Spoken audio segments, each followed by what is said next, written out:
Melayu ngriko lho, Pak. Lurus kenceng notok duk. Wis ndek kono kuwi bocahe. Ya wis oke. Astagfirullah.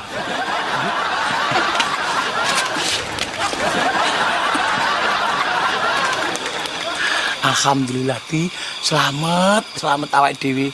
Tenak nih, Ndut. Kok yo enek akalmu iki. Ngene iki lek gak lulusan STP kaya mampu to Di. Pedhot.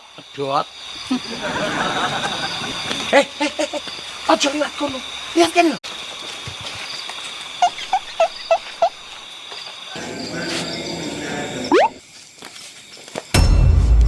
Hah? Lah kok kuburan tiba-tiba? Masa Ustaz menjelomprong nih aku? Orang mungkin lah Ustaz pengakusi. Oh, berarti celeng loro kemeng. Pancen menungso kurang ajar. Kowe minggir ora tak keplok ndakmu mudhar kowe engko.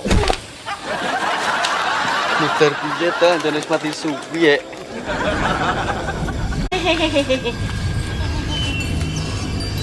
Kowe gelem medhuk ora? Tak sogrok genter ceblok bongko kowe engko. Logok njarian iki.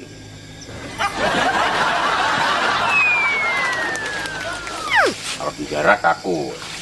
Mboten, Pak No. Piye, Bos?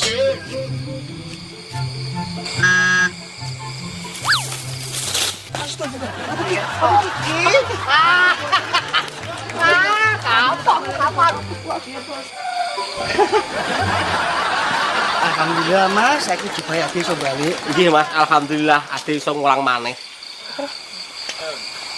Apa mbok cepoti jubahmu, kok ora mbok tutuk nek dapuk Ustaz.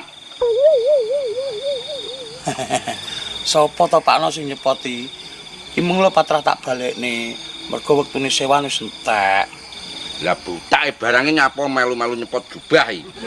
Sumuke Pakno, gak betah. Pakno adem.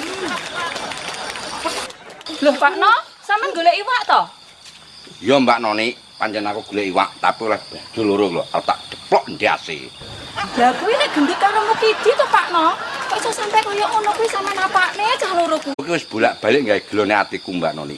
Jenenge takon ngirim tadi lho dibadok dhewe. Oh alah, sampean rewangi sampe koyo ngene iki mang jebule mung perkara panganan to Pakno. Aja ngono Pakno, tukar padu kuwi ora apik. Apa maneh iki bulan suci Ramadan. Oh ngono ya Mbak Noni. Ya wis nak ngono berasku ning gudang sing 3 ton kae ya. Sok mben arep tak bagek